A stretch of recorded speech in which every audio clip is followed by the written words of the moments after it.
Demon Slayer, Kimetsu no Yaiba, Infinity Castle. ఏంటి anime movie థియేటర్లో release చేస్తున్నారా అంటే నిజంగానే వరల్డ్ వైడ్గా అన్ని థియేటర్స్లో మామూలుగా కాదు, రీసౌండ్ వచ్చే లెవెల్లో ఆడుతున్నాయి. బొమ్మల సినిమాలు థియేటర్లో ఎవరు దేకుతారనే వాళ్ళు ఒక్కసారి థియేటర్లో ఈ మూవీని చూసి అదే డైలాగ్ని రిపీట్ చేయించొద్దాం. షాక్తో మాటలు రావు, ఎందుకంటే నాది అదే పరిస్థితి కాబట్టి. ఈ మూవీ స్టోరీ చెప్పాలంటే అసలు ఎవడు ఏమవుతాడు, ఎవరెవరు ఏంటేంటి అనేది తెలిసొస్తే కదా. థియేటర్లో అందరూ విజిల్స్తో పేరు పెట్టు మరీ అరుస్తుంటే ఆ పేరు పలకడానికి నోరు కూడా తిరిగిన నాకు బ్లైండ్గా చూడాల్సి వచ్చింది. మూవీ ఎలా ఉందంటే ఈ మూవీని ఏ మూవీతో కంపేర్ చేయలేం.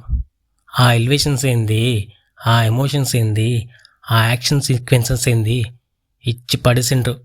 నాకైతే లిటరల్లీ గూస్ బంప్స్ వచ్చాయి. ఈ మూవీలో హైలైట్ క్యారెక్టర్ ఏంటో చెప్పనా, జినిత్సు అగత్సుమా. వీడు సైడ్ కిక్, కానీ మెయిన్ రోల్నే డామినేట్ చేసేలా వీరే తాండవం చేశాడు. మనోడే మెయిన్ హైలైట్ ఈ మూవీకి. ఈ మూవీని ఇంకా చూడాలా వద్దా అనేవాళ్ళు ప్లీజ్ థియేటర్లోనే ఎక్స్పీరియన్స్ చేయండి, అదే బెస్ట్. ఈ మూవీకి ఎంత రేటింగ్ ఇచ్చినా తక్కువే. మార్నింగ్ సీజన్ 1లో ఎపిసోడ్ 1 చూసా, అసలు కథ ఎక్కడ స్టార్ట్ అయిందని. అది ఒక మంచు కురిసే ప్రాంతం. రాముడు మంచి బాలుడు అనే మన టంజీరో డీమన్స్ వల్ల ఆల్మోస్ట్ తన ఫ్యామిలీని కోల్పోతాడు. ఒక్కరిని తప్ప, తానే నిజుకో అతని చెల్లెలు. కానీ అక్కడే ఒక ట్విస్ట్ ఉంది, తను ఒక డీమన్ అవుతుంది.